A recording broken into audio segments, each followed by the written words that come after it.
Happy New Day, everyone. Thank you for tuning in and watching. This video is sponsored by a mother who is going to remain anonymous. She reached out to me because she has a son who has had a very difficult life and is living a lifestyle that concerns her.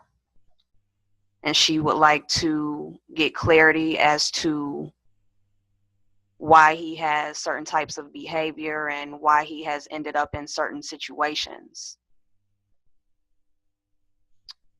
This young man is gang affiliated. He has two young children that were born a month apart, and the two mothers of his children are cousins. He's in jail and has been in and out of jail. And he's 17 years old. So, of course, you know, this mother is very concerned, and I know there are a lot of parents out there who don't understand why their children have gone down certain paths that they don't approve of, or, you know, paths of destruction and things like that. And it's typical for parents, especially mothers, to think that they are the blame and to think that that it's their fault that their children have ended up like that. And it's not really about blaming or being at fault. It's just that if you don't know better, then you can't do better. And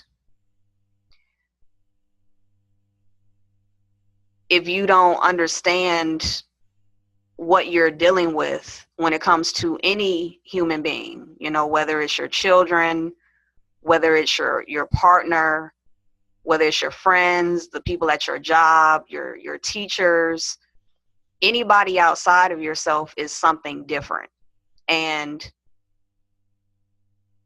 I always talk about the reasons that I do human design and the reasons that I'm really big on helping people to understand their formulas and their blueprints, because the answers are always right here in these numbers, lines, shapes, and colors. And hearing her story and the stories of her son, when I looked at his blueprint, I immediately saw everything. And I know for majority of people, when they look at these charts, they have no idea what they're looking at. And that's where I come in, to be of assistance to people, to help translate what they're looking at, because it's you. As long as you give me the correct date of birth, time of birth, and location of birth, this is just you in a much more detailed way. And I'm just here to translate. I'm just here to bring that clarity of the different layers of yourself that you feel and that you see play out in your life, but you don't have a way of seeing it in this type of format. So this information is very, very valuable. And I'm really appreciative that she reached out to me and she trusted me to go into this information and to look at her son and to bring her understanding and some level of peace when it comes to trying to figure out, you know, all of the issues that he's been dealing with. Now, what I'm going to start with is the type. And when I do these readings, you know, I don't I don't really know what I'm going to say, but I'm going to try to keep it as surface level as possible because, you know, when you're dealing with the genetic formula, it can go very, very deep. Everything that you see, these arrows, these numbers, you know, symbols, it means something. So, you know,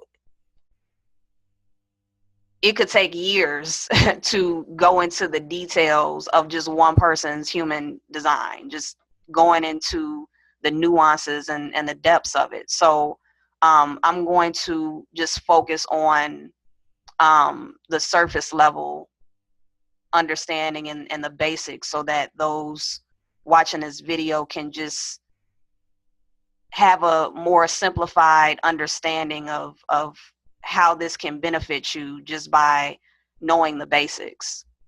So the type, her son is what's called a manifestor. And for those of you all out there who know that you're a manifestor, or if you are driven to look up your human design based on these videos and you find out that you're a manifestor, it would greatly benefit you to understand how you work as a manifestor. Manifestors have an aura that is repelling. Every single type, there are 5 different types, but every type has an aura, and the aura operates differently for each type. So for a manifestor has an aura that repels people and pushes people out the way. And the reason that is because manifestors are here to initiate action. They're here to get things started. Manifestors are here to basically say, I'm getting ready to do this and I'm just letting you know. I don't need your permission. I don't need your input. I'm about to go do this and get out of my way. So manifestors are uncontrollable. And we live in a society where, you know, there's a lot of control issues, you know, people trying to control other people and many different situations that just deal overall with trying to make other people operate in the way that you or somebody else operates. Manifestors are not the ones. They're not the ones for that. And it's a genetic built-in formula for them. You know, they don't come into the world with this idea that they need anyone or that they have to ask permission. So if you have a manifestor child, you're going to notice at an early age your manifestor child is just going to do things. And as a parent, if you don't know that your child is a manifestor, it's going to be very frustrating because you're going to constantly be trying to force your manifestor child to operate in a way to where you can control them or you can make them do the things that you want them to do, and they are the hardest ones to control because they don't understand that. They just come in and they're ready to say, get out of my way so I can do what I want to do and initiate this action into whatever activity it is. So when a manifestor walks in a room full of people, what happens is everybody else's aura closes up. And that's because their aura pushes everyone out the way, which makes the other auras get smaller. So you'll know when a manifestor is in a room because they have a presence about them that says, I run this, you know, I am the boss. I am, you know, they just have a presence. So that's the first thing, of course, that I noticed. You know, this is a mother who is dealing with a child that she just naturally can't control. And of course, a lot of children, you know, run about and, you know, you got to keep telling them, no, stop, don't do this, blah, blah, blah, blah, blah. But when it comes to a manifestor child, it's always going to be more difficult when it comes to laying a correct foundation for them because of their genetic setup. So if you have a manifestor child, one of the things that you want to teach them is that it's always important for them to learn how to ask permission, not to be a slave to anybody else, but to avoid the resistance that they're going to get. So as you can see, their strategy is to inform. And the purpose of the strategy is because when a manifestor wants to initiate action and get things done, they don't want resistance. They don't want people to, try to block them or get in their way or give them any type of hassle. So by informing, that relieves the tension in the room, that relieves the pressure that the other people are feeling based on the presence and the aura and the energy of the manifestor. So as a child, because a manifestor is naturally just going to go outside when he or she wants to, or, go in the refrigerator, do whatever they want to do without thinking that, oh, I'm a child, I have parents that aren't going to like this. By knowing at an early age that you have a manifestor child, you can help them to cultivate their manifestor energy, but also, help them to understand, hey, I'm not trying to, restrict you. I'm not trying to, cause you to feel uncomfortable or take away your freedom. But let me tell you a secret. Let me tell you a secret so that you can always get your way in this world. Let me tell you how people are going to respond to you based on you being a manifestor. And if you implement that early in the child's life, then they feel better about themselves, and they use that manifestor energy in a more conducive way for themselves and for others. And they also become more considerate of the way other people operate, and understand that other people aren't going to operate like you, and that you can really cause problems with other people. So every type has a signature. And as we can see, the signature for the manifestor is peace. So the manifestor is designed, genetically designed to find peace. That's all they want. They just want to initiate their action, do what they want to do without the resistance. And when they are able to do that successfully, they find peace. When they don't get that peace, when they get that resistance in initiating their action, they play out what's called their not self thing, which is anger. So most manifestors on the planet are angry because they're not operating correctly. Of course, their parents don't know that they're manifestors, so they're not taught certain things that can help them to live their lives without so much resistance and so much backlash by other people. So they grow up angry, and it starts very early with manifestors. When they don't get their way, when they're restricted and they have this aura that is just constantly pushing out and repelling and saying, get out of my way, and they keep hitting roadblocks from, their parents or other people, they don't have a choice but to be angry, because their bodies are saying, all I want is peace, and I'm not getting that. So you have these people with these auras that are saying, get out of my way, I'm running you over, I want to do what I want to do, and while I'm doing it, I'm angry because I just want to find peace. So that's what she has been dealing with since day one with her son. He's been an angry child and grew up into an angry young adult. The next thing that I want to talk about is the profile. Now, there are 12 profiles in the human design system. So every single person on this planet is one out of those 12 profiles. The 4-6 profile is a common profile, and it is the most promiscuous profile out of all of the 12 profiles.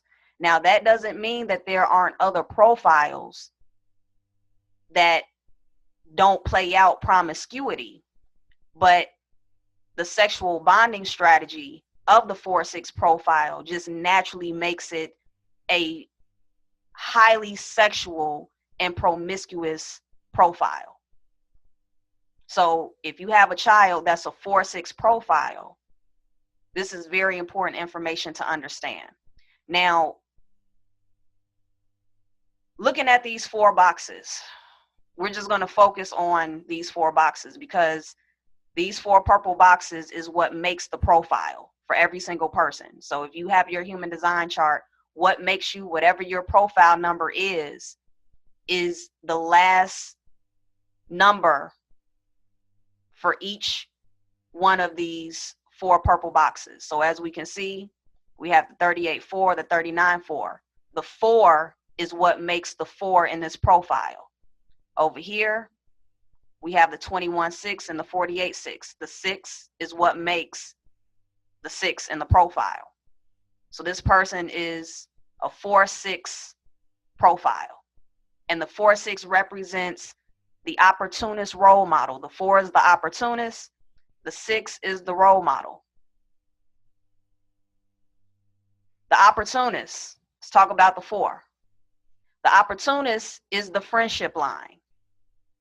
Anybody who has a 4 in their profile, these are people that are focused on making friends. They're focused on building a network because that is their whole trajectory in life. Your profile is your trajectory. This is the way you're going to live your life. You're going to live your life as, for this person, for this young man, he's going to live his life as an opportunist role model. So the 4 is all about building a network. It's all about making friends, and it's about being fixed. So these are people that if their parents or the foundational people in their life taught them, I always use this example, if the foundational people in their life taught them that the sky is yellow, these are people that will externalize that information. They're not going to do research. They're going to externalize whatever their foundational information is. And they're not here to think about, oh, is what I'm saying the truth or is it a lie? They're not here to think like that. Whatever they take in their foundation, they're just here to spit it back out to their network. So the opportunist, the 4, is responsible for spreading information. The 4 is responsible for being the beginning of spreading information to the network. And then from the network, there's another profile that takes the information from the opportunist and spreads it beyond the network into the public world, into the collective. So anybody who's an opportunist, they're responsible for not just spreading the truth, but they're responsible for spreading lies as well. These are the people that spread diseases. These are the people that spread anything that is information. So even when it comes to bacteria, a virus, anything, these are the people that genetically are responsible for spreading it to the network. So if you have an opportunist in your family, they're going to be the ones that get the family sick. When they catch a cold, they are responsible for spreading that to everybody else in the household. So you all can think about the things that are spread in this world and how it starts with the inner network, the inner community, the family, and then how it makes its way to the collective. The opportunist is responsible for that. So it just so happens that for this young man, his father was affiliated with the street life. So even though his father was not very active in his life, for him being a young man and the only male figure that he had in his life was his father, but he only got a limited connection with him. That's what he took in.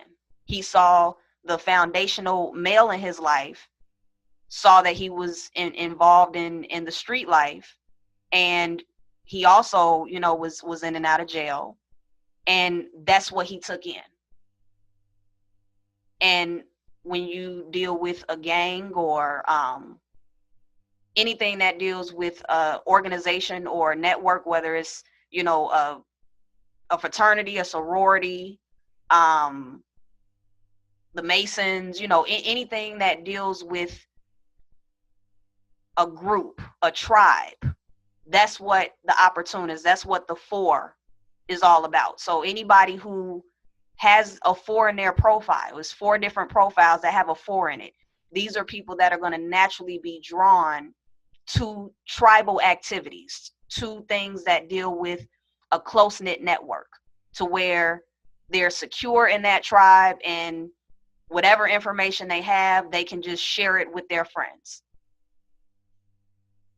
Now, the other thing is that the sexual bonding strategy of the 4, of the opportunists, is built in to this whole genetic need to be a part of a network and to be a part of a tribe. So for the 4, the only way that they will sexually bond with a person is if it's a friend. And opportunists don't do well with strangers. So for instance, if I know somebody in China and I introduce my opportunist friend to that person in China, that opportunist can build a connection with that person in China. But if the opportunist just so happens to see a random person in China, but there's nobody within their network that can connect them to that person in China, then the opportunist will not open up to that person from China. That person will have to be linked to them through the network. That's the only way the opportunist will connect with the person, friendship-wise and sexually. So because the opportunist is specifically designed to build friendships and to expand the network, that makes them highly promiscuous, because they're naturally doing what they have to do through building that network for purposes of just their trajectory in life and their genetic design. So every friendship that they make is an opportunity for their bodies to open up sexually. And within the first 28 years, within the first Saturn cycle, for the 4-6 profile, this 6 that represents the role model, this actually plays out as a 3 for the first 28 years. And the 3 is the martyr. So the 4-6 is actually a 4-3 profile for the first 28 years. And I'm sorry if I'm confusing you all, but it's okay, you'll get it.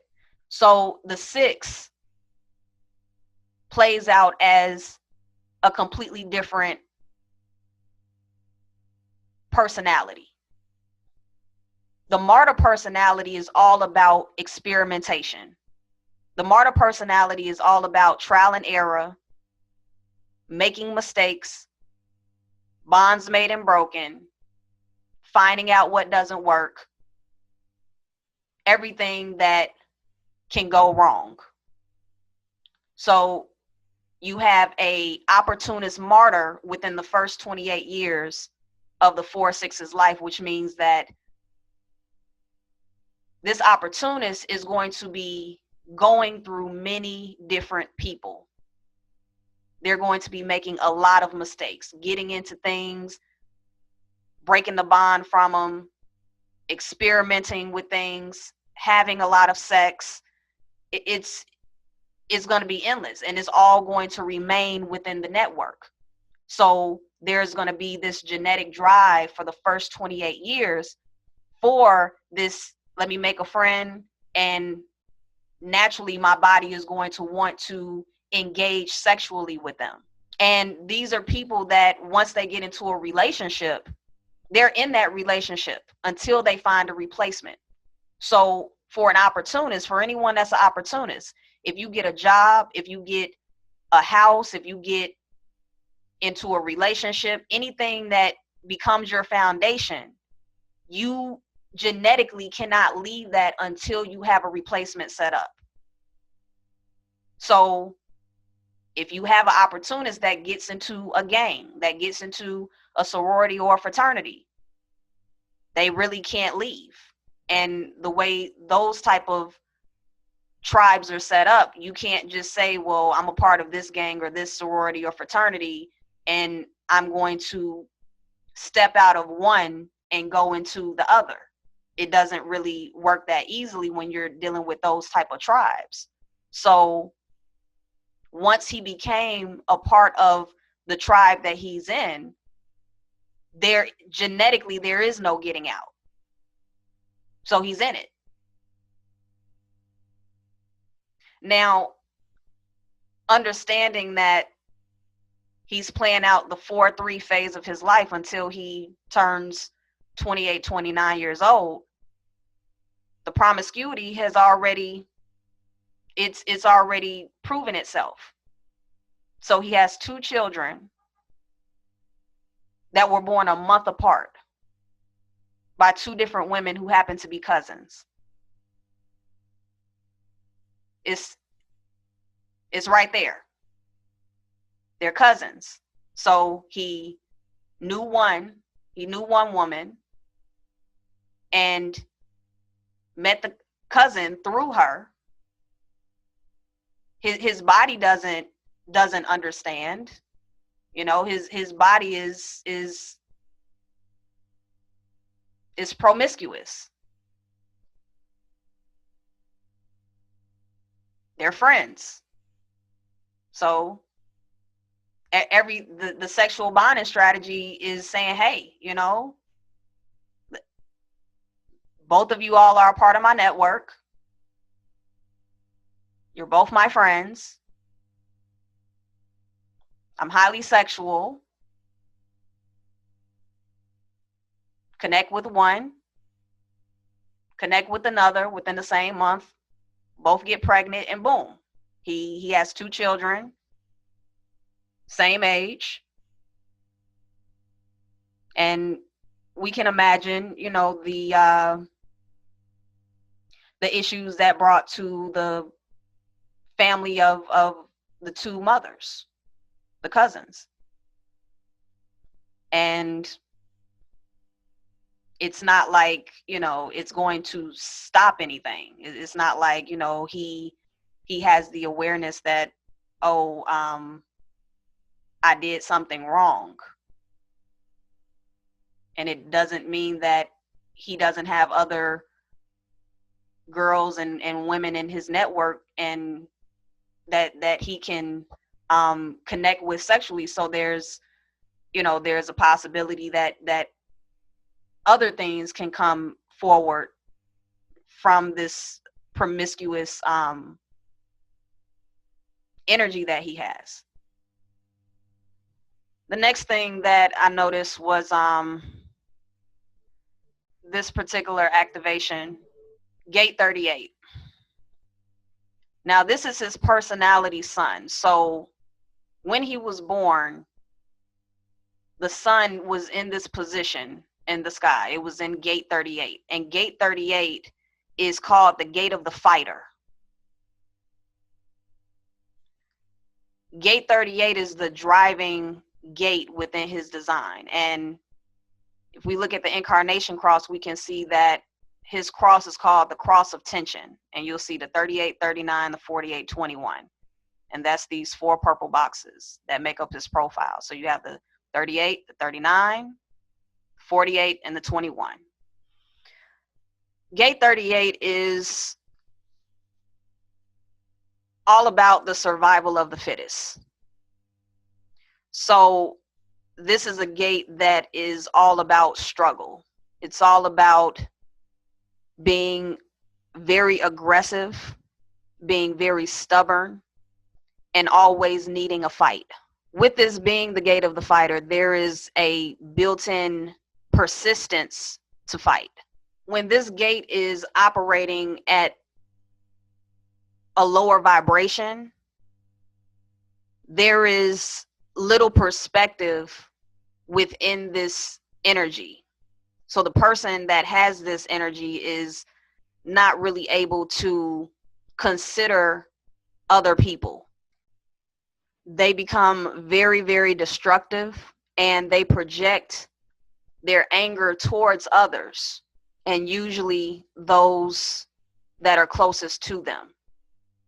So this gate has a lot of controlling and tyrannical energy in it. And on an unconscious level, gate 38 is about the fear of death. So the underlying drive under gate 38 is a fear of death. And that's why there's this persistent need to fight and to constantly look for a purpose in life. So putting that together with this young man, him being a part of a gang was a way that he was driven to find that he had purpose. He joins a community, a tribe of people that he can relate to, that is all about support in its own way. It allows him to express his aggression and his anger and that destruction and that need to fight. And it makes him feel like he is doing something. It makes him feel as if he is able to be the manifestor that he is by initiating that fighting action. Now, on the other side, we have gate 39, and gate 39 is called the gate of the provocateur. This gate is all about provoking. It's all about pushing people's buttons. It's all about starting things. So that's, that's right in alignment with him being a manifestor and being designed to initiate action. So this is all about, hey, I'm angry, I'm aggressive, I need to fight. I see something, so let me provoke it. Let me start something so that, I can get this anger out of me. This particular gate is naturally violent. So you have the gate of the fighter that has its characteristics and detriment, paired with the gate of the provocateur, one that provokes and is deeply ingrained with violence. This energy is a very primal energy, so it's more of an animalistic energy, and it's very explosive. It's filled with action, and it's ready to really do anything. It's ready to try anything. It's ready to go for it. So it has a lot of guts. The underlying fear of gate 39 is the fear of being trapped. So there's a deep need for individual freedom. That pairs up with being a manifestor. So the manifestor doesn't like to be controlled, really can't be controlled. And if someone is able to trap a manifestor in some type of way, just the manifestor alone, without the personality, without the design, without the profile, just the manifestor alone aligns perfectly with the attributes of these two gates that are a part of his incarnation cross and a part of his profile, his trajectory in life. Another thing when it comes to gate 39 is that these people naturally externalize fear and pain. So remember, this is the opportunist. So when you're dealing with the gate of the fighter and the gate of the provocateur,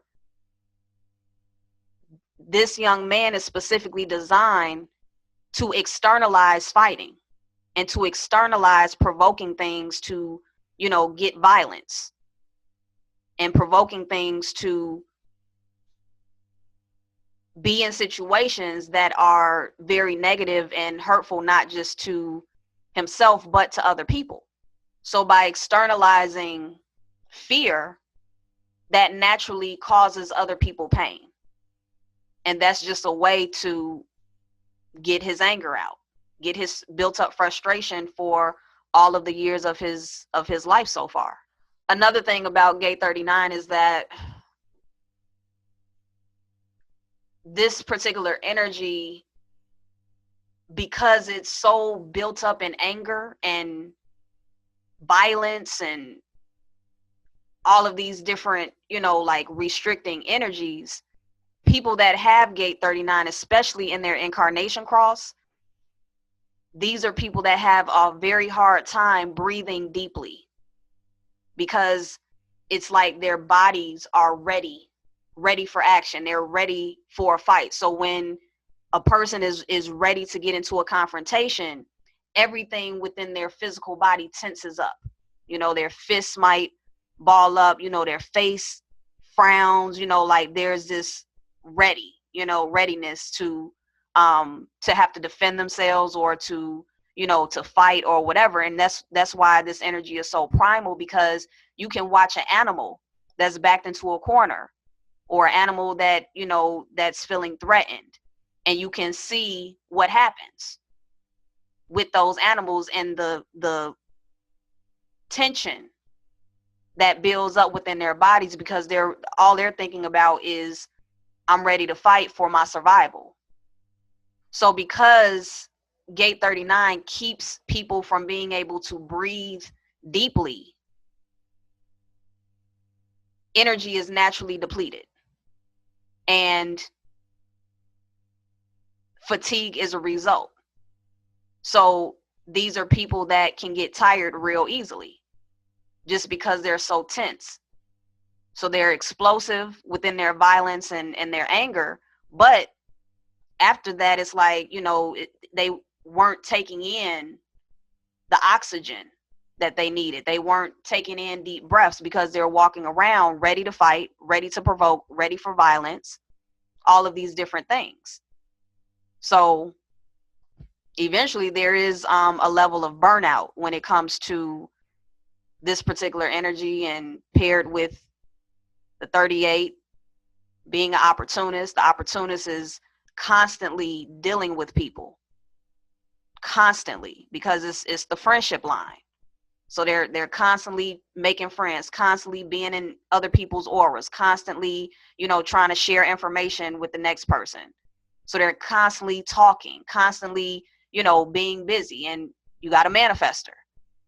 So take all of that, constantly initiating action, constantly, you can start to take these pieces of different aspects of the genetic formula and put them together to see the big picture of that particular person. So now we're going to move over to the design side. And this is a whole nother level that really makes you think about the nature of how we operate as human beings. Everything that I talked about on this personality side, the 38 and the 39, and being an opportunist, all of this is what a person is actually conscious of about themselves. So if I were to ask this young man questions that pertain to the characteristics of 38 and 39, he would be able to consciously identify with that. He would be able to say, yeah, that's me. That's who I am. But when we deal with the design side, all of this is unconscious.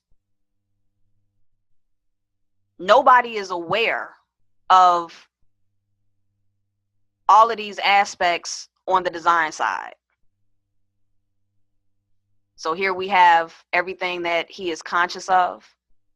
So he's conscious of his channel of community. He's conscious of, all of these other activations, everything over here. So this is the mind. This is how you think about yourself. And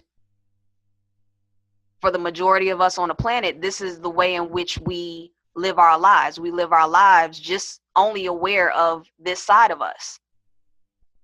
But the whole time, our bodies have a whole nother personality that we're unconscious of.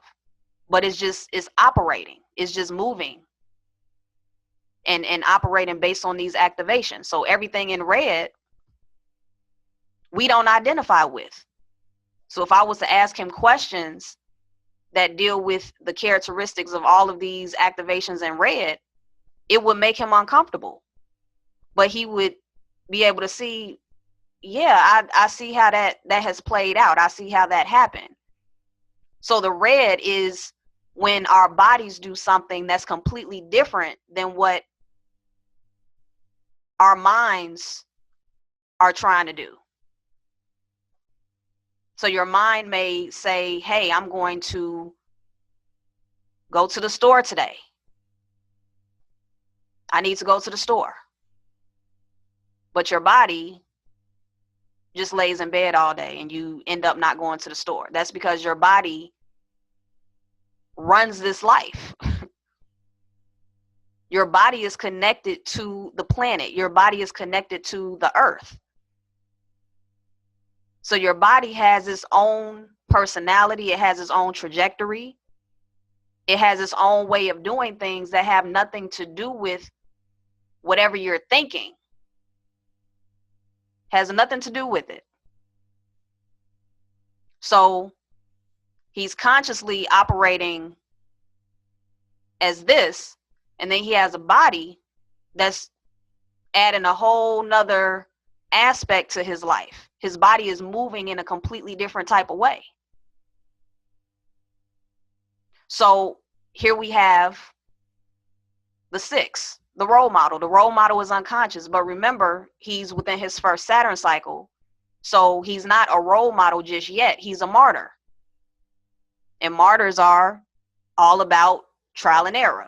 Martyrs are about experimenting, trying things out, bonds made and broken, making mistakes, finding out what doesn't work, being punished.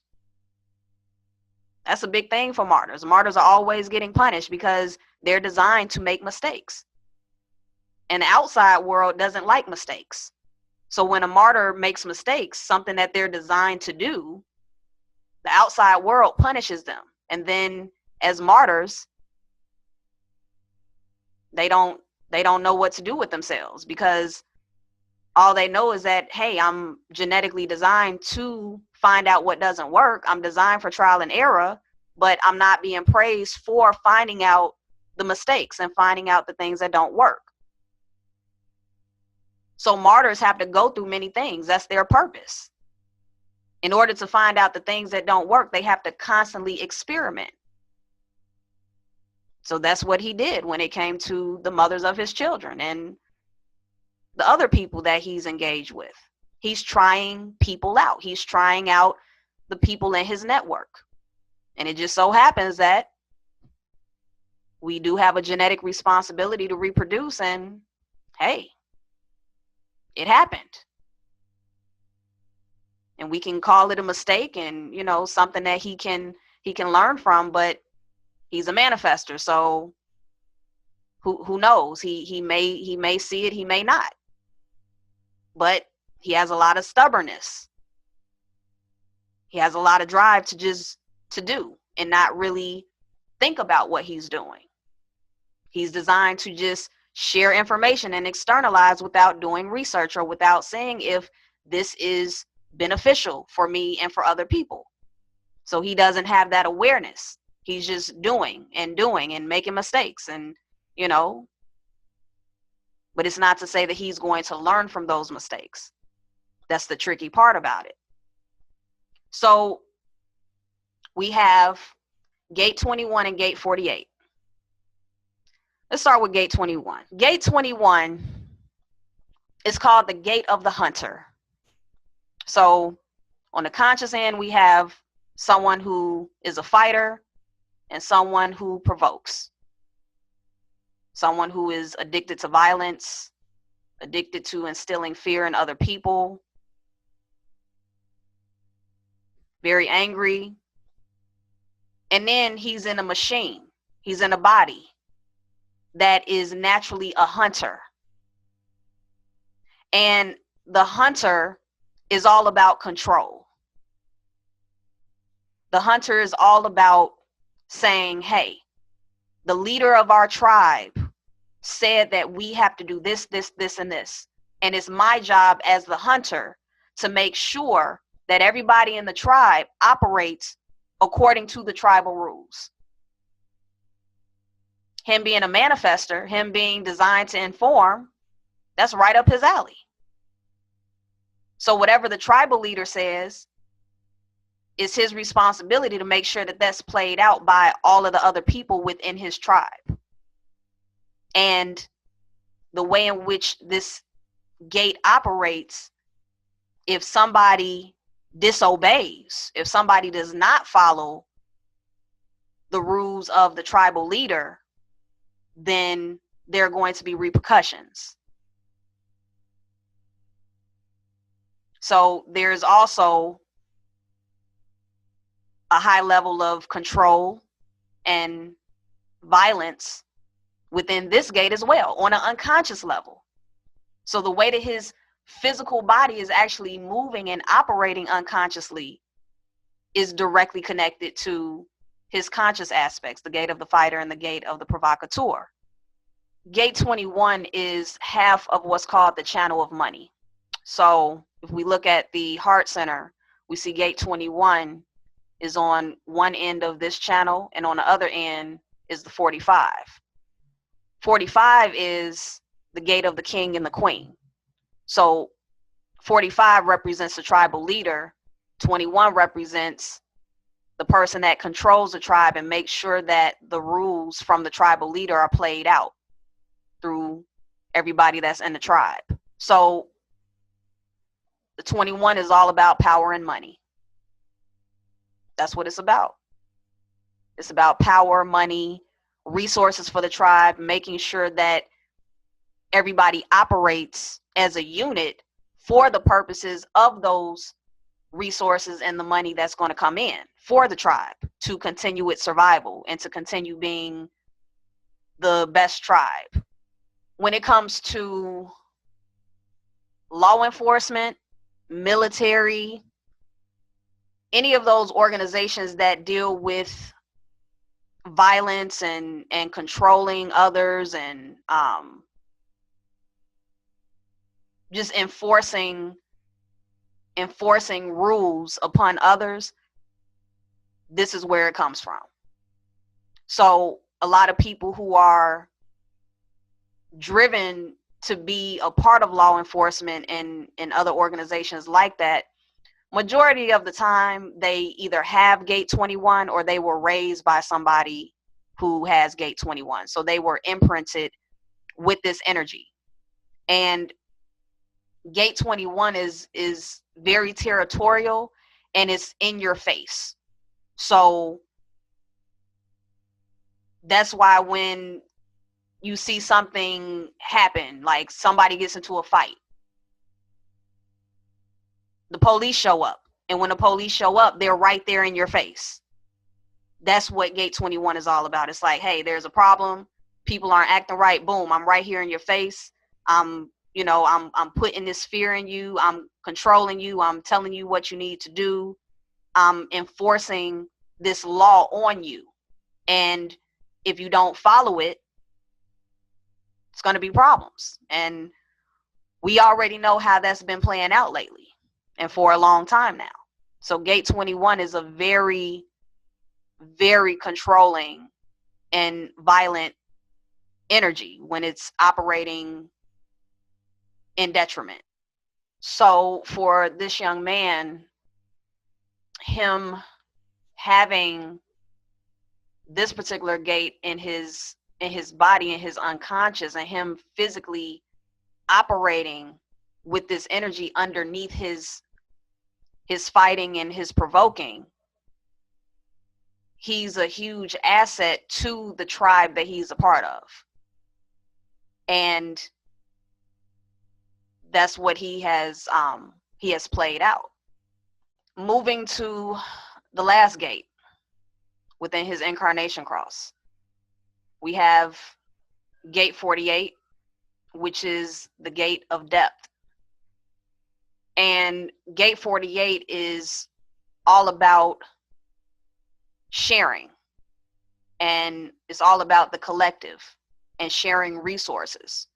So the gate of depth is about being a resource pool. There is a deep concentration and focus on patterns within this gate. So people that have this gate naturally get into this groove of focusing on patterns, and that is to cultivate their skills for their talents. So when we look at tribes and sororities and fraternities, we see that there's a natural establishment of rules and ways of operating within the tribe, patterns. There are certain sayings, there are certain activities, there are certain things that just become, a natural routine for the people that are a part of that tribe. And this being the gate of depth, he naturally goes deep into those patterns. It's a focus and a concentration on, okay, I'm a part of this tribe.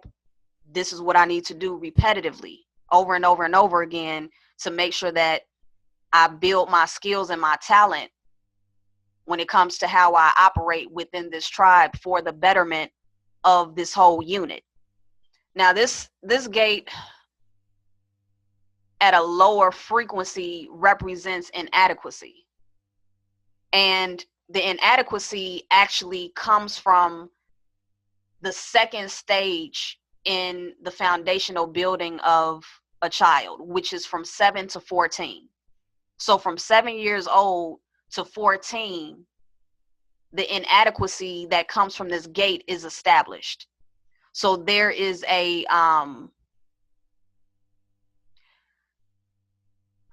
there's a confused sense of emotional development and sexual development within this stage from 7 to 14. And remember, we operate in 7-year cycles, 7-year cellular cycles. So from birth until 7, that's the first cycle. From 7 to 14, that's the second cycle. So he's 17, which means that within that 7 to 14 stage, there was a lot of confusion and warping of the way in which he established his way of expressing himself emotionally and sexually. What comes out of the inadequacy is this natural tendency to just follow along, to pretty much be a sheep to society or to whatever system is that you feel is the one that you need to follow. So he's already a part of this tribe. He's comfortable in it. He's able to be a manifestor. He's able to express his anger, his fighting, his provoking, his control, and instilling fear, all of these other aspects. And essentially he's just following. He's following what he's been told to follow. And then what happens on the other end of that is that because there's a deep, and remember, this is all unconscious. So he is not aware of this. He's just playing this out in his physical way of doing things. So he wouldn't admit to feeling inadequate, but he would feel it. His body would feel it if it was brought to him and someone asked, do you feel inadequate? He, will probably make him angry because he doesn't consciously identify with it, but he would feel the truth of that within his body. So this unconscious, deep sense of inadequacy within him causes him to not admit his own fears and not admit that he's inadequate, which makes him push inadequacy on others. So he has a 21.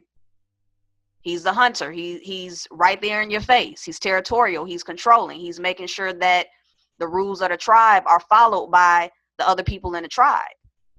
And he's here to inform. He's here to externalize. So what he feels inadequate about, he's not going to admit to, but he's going to make the other people in his tribe or other people outside of his tribe, he's going to make those people feel inadequate. So there's a tendency to push that inadequacy out on other people. Now, one of the things that I don't think I mentioned is when it comes to being an opportunist, opportunists are excellent when it comes to convincing people of things because they're genetically designed to externalize information, all types of information. So that means that they have a natural genius in them to be able to convince a person to do something else. So whatever he's talking about to his network, to his tribe, to his friends, to the mothers of his children, whatever he's saying with this powerful manifestor energy that says, I am a leader. I am here to inform. I am here to pretty much be the one that is uncontrollable and unstoppable. Taking all of that and then telling somebody something and being designed to externalize. He can tell people to do the most absurd things. And the ability that he has built into him will just make people say, okay, I'll do it. I'm going to follow your lead. I'm going to follow your manifestor energy that is here to lead and initiate action. I'm going to follow your externalizing capacities. And he can get people to do things that are unimaginable. And that's one thing that was expressed by his mother is that, she's always seen this ability for him to do that, for him to just, it's like a gift of gab, So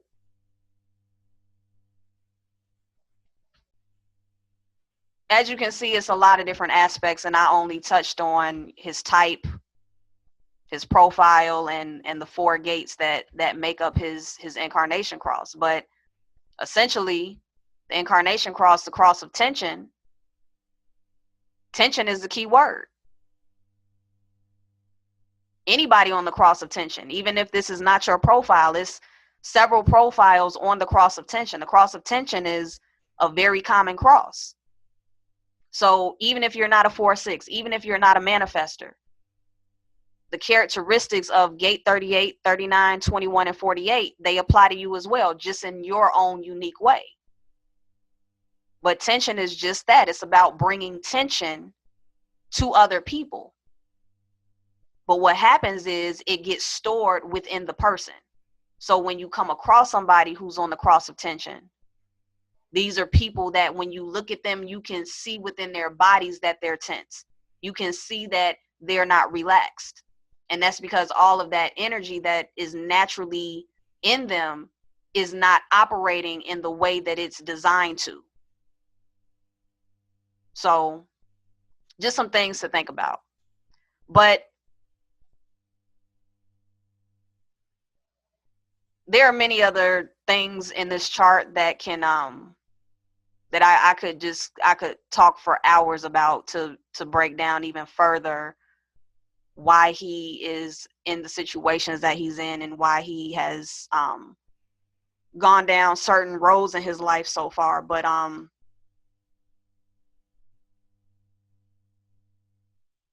that's what I've expressed is quite a bit so far. So I hope you all really consider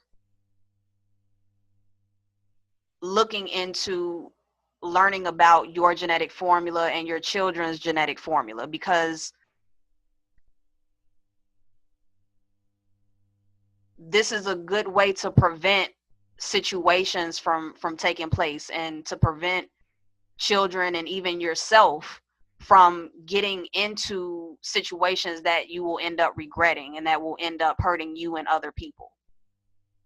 For those who are interested in sponsoring a video like this, you can go to my website, freeyourmindtoshine.com, and there is a tab on the menu that says YouTube videos and sponsorship.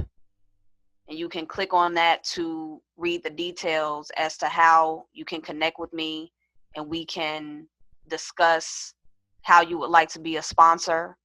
And if you would like to share your personal stories in this type of format and remain anonymous and help other people through your experiences and through your trial and errors, this will be a good way to get that information out publicly. We all know that there are a lot of mothers, there are a lot of children, adults who are in situations like this young man, and a lot of mothers who are distraught and really trying to figure out why. And at least there's a sense of clarity and understanding through seeing this genetic formula and having it translated, so that she can see, and that those of you who are watching can see, that there are ways to prevent these types of things from happening. There are ways to cultivate our children in the way that benefits them and allows them to use all of these DNA codons that they have and that they're activated with for the betterment of themselves. The gate of the fighter, the gate of the provocateur, the gate of the hunter, the gate of depth, all of these other gates that you see in this design, these are not bad things. It's just that when there's no awareness, we naturally move into the detriments of these activations within our designs. But there are very powerful exaltations on the other side of this. Remember, we live in a dualistic reality. So the gate of the fighter, the gate of the provocateur, all of these gates have very positive energies behind them. And through being aware and through knowing how you work as an individual, by knowing your type, knowing your signature, knowing your strategy, knowing how to operate based on your inner authority, by knowing just the basic rules of yourself, you can naturally align with who you truly are and play out the exalted aspects of your design. So for those of you out there who are open to sharing your stories and having them broken down in this type of way so that other people can learn from them, I encourage you to please contact me. For those who just would like to understand more and just get a reading, you can find that information on my website as well. I have readings of all prices available, starting at $31. And for those that want to be personally taught by me, I'm doing classes as well. I'm doing one-on-one classes. In the future, I will be doing group classes. For those that want live sessions, I do live sessions. For those that want recorded sessions, I do that and send them to you in video format just like this. So I'm very flexible in how I share this information with people. And I do consider the individual needs of each person that reaches out to me, because everyone has a different brain system. Everyone has a different way in which they're designed to take in information and conceptualize information. So I pay attention to that, and based on what I see and based on how you're designed to take in that information, I adjust the way in which I present the information to you so that it's easier for you to understand and it's comfortable for you to take in.